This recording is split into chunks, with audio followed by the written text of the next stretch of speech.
امداد آپ پہنچا سکتے ہو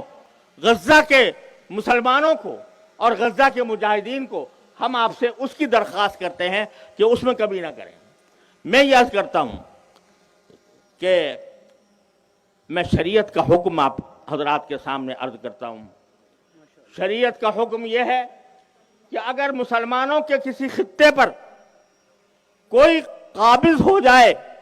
یا حکمران ہو جائے تو اس خطے کے مسلمانوں پر جہاد فرض ہے، اور وہ جہاد پہلے ان خطے کے مسلمانوں پر فرض ہے،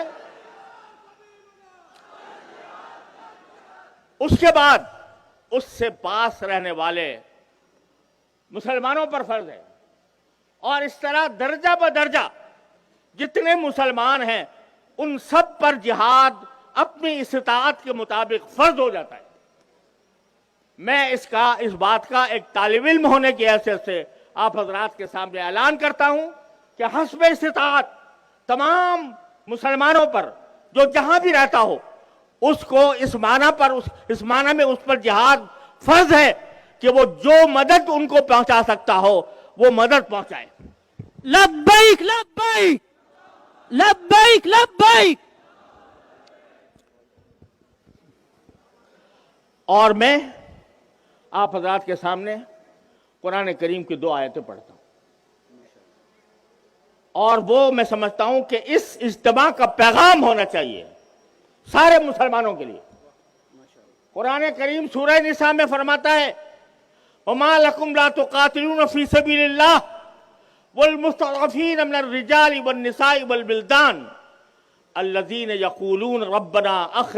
أَخْرِجْنَا مِنْ هَذِهِ الْقَرْيَةِ الظَّالِمِ أَهْلُهَا وَاجْعَل لَّنَا مِن لَّدُنكَ وَلِيًّا وَاجْعَل لَّنَا مِن لَّدُنكَ نَصِيرًا الَّذِينَ آمَنُوا يُقَاتِلُونَ فِي سَبِيلِ اللَّهِ۔ قرآن کا ترجمہ یہ ہے، وہ مسلمانوں کو خطاب کر کے کہہ رہا ہے، سارے مسلمانوں کو، ما لکم، تمہیں کیا ہو گیا کہ تم اللہ کے راستے میں جہاد نہیں کرتے اور ان مردوں، عورتوں، بچوں کی خاطر جہاد نہیں کرتے جن کو دشمن نے دبایا ہوا ہے، اور وہ یہ دعائیں کر رہے ہیں کہ اے ہمارے پروردگار ہمیں اس بستی سے نجات عطا فرما دیجئے، اور وہ یہ دعائیں کر رہے ہیں یا اللہ ہمارا کوئی مددگار پیدا کر دیجئے، ہمارا کوئی حامی پیدا کر دیجئے۔ قرآن یہ ان بچوں کا، ان عورتوں کا، ان مردوں کا حوالہ دے کر سارے مسلمانوں سے کہہ رہا ہے کہ تمہیں کیا ہو گیا کہ تم ان کے راستے میں جہاد نہیں کرتے۔ اور دوسری آیت سورہ توبہ کی، اس میں نبی اللہ تبارک و تعالیٰ نے ارشاد فرمایا کہ ان کان آباؤکم وابناؤکم وازواجکم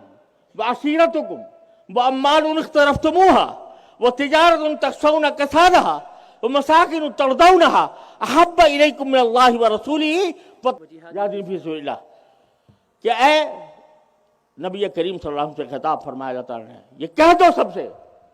کہ اگر تم محبت رکھتے ہو،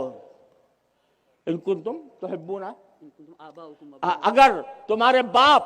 تمہارے بیٹے، تمہاری بیویاں، تمہارا خاندان، تم نے جو مال کمایا وہ، اور تم نے جو شاندار گھر رکھے ہوئے ہیں جنہیں تم پسند کرتے ہو، وہ اللہ رسول کے مقابلے میں زیادہ پسند ہے، تو انتظار کرو ہمارے امر کے آنے کا۔ اللہ تعالیٰ فرماتا ہے میرے آنے کا امر کا انتظار کرو۔ یہ اللہ تعالیٰ نے ہمیں آپ کو ایک تعزیانہ دیا ہے ان آیات کے سلسلے میں جو اس موقع پر صادق آتا ہے۔